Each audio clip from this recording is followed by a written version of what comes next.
I am so excited. We have a plan. Doug, what is the plan? Project 7000. We sent out a poll to over 10,000 people all across America, and we found 3 primary things they felt a need for to raise their families in a dark culture. And so the name Project 7000, where do we get that? Get it from the story of Elijah. Elijah? That's why the name of our grandson was so excited, born right. 7 days ago. They didn't plan that. That's Elijah, right. after defeating the prophets of Baal, he said, God, I'm the only one left standing. But what did God say, Hannah? I reserved for myself 7,000, not bowed their knee to Baal. That's what Project 7000 is people who do not want and are not willing to bow their knee to Baal, but they're looking for help to stand. Yes, we found in the survey some common themes began to emerge.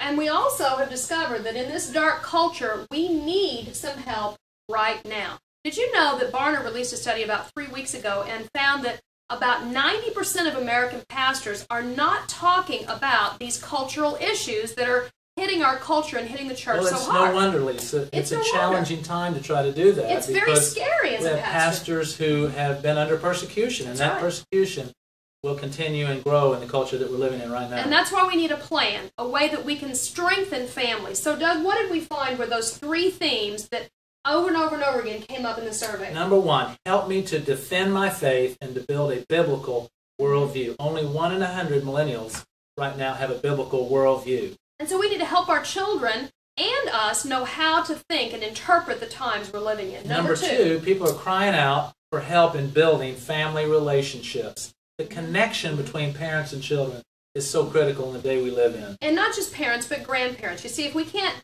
make a connection with the heart, we'll never be able to connect with our faith. Number 3, people are saying, give me some positive role models. I feel discouraged when I look around and can't find anyone. Hannah, tell us about the issue of role models right now.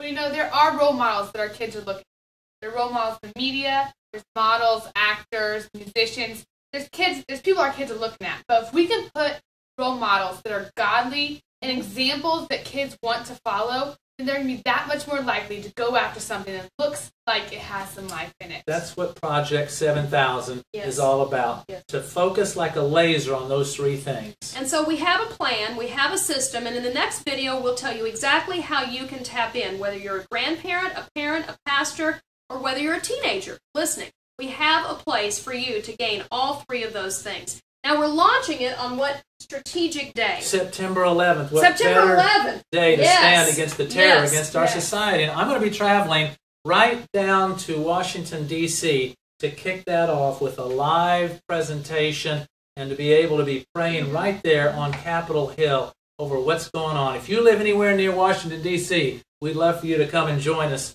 on that day. If not, you'll be able to connect with us through our technology so that you can be a part of that launch of Project 7000. So we'll see you in just a couple days to tell you more about how you can be involved. Nailed it. We nailed that, baby. Go.